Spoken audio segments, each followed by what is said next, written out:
কবিতাৰ শিৰোনামা ছাতি। কবি প্ৰণৱ কুমাৰ বৰ্মন।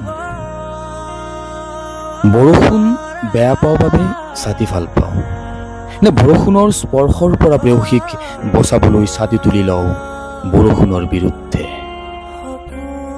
মই আকাশৰ দুৰন্ত প্ৰেমিক, মই মেঘৰ ঠিকনাত বিৰহৰ বহুতো পদ্য লিখিছোঁ।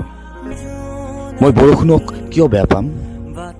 বৰষুণে মোক সেই সুযোগ দিছে একেটা ছাতিৰ তলত প্ৰেয়সীৰ সতে দীৰ্ঘ বাট ভাঙিবলৈ।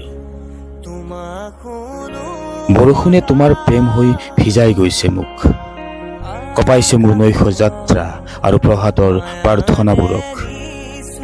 ৰূপালী এজাক বৰষুণ তোমাৰ নৃত্যৰ দৰে নাচিছে মোৰ বুকুত। কম্পিত সাগৰে সেই বৰষুণক নুসুধিলে নদীৰ ঠিকনা।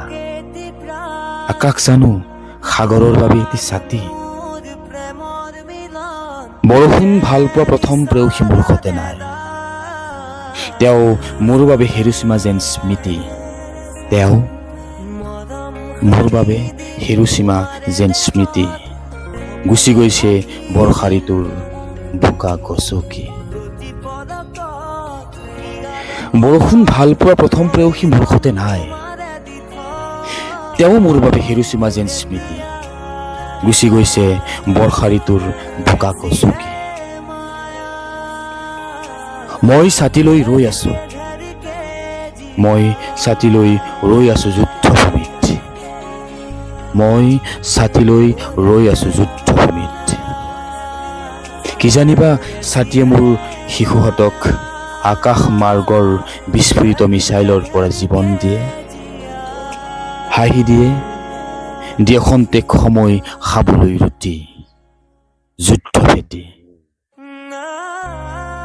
মই ছাতিলৈ ৰৈ আছো যুদ্ধভূমিত। কি জানিবা ছাতিয়ে মোৰ শিশুহঁতক আকাশ মাৰ্গৰ বিস্ফোৰিত মিছাইলৰ পৰা জীৱন দিয়ে, হাঁহি দিয়ে, দিয়ে খন্তেক সময় খাবলৈ ৰুটি যুদ্ধভেটি। হেল্ল' বন্ধুসকল, এই কবিতাটো শুনি আপোনালোকে কেনেকুৱা পালে? যদি ভাল পালে তেতিয়াহ'লে লাইক, শ্বেয়াৰ আৰু কমেণ্ট কৰিবলৈ নাপাহৰিব। আৰু লগতে মোৰ YouTube channel Bhairab Axom vlogs BHAIRAB Bhairab AXOM Axom VLOGS vlogs Bhairab Axom vlogs subscribe কৰি দিবলৈ নাপাহৰিব। ত' আজিলৈ এৰিছোঁ। ধন্যবাদ। জয় হিন্দ, জয় ভাৰত, জয় আই অসম।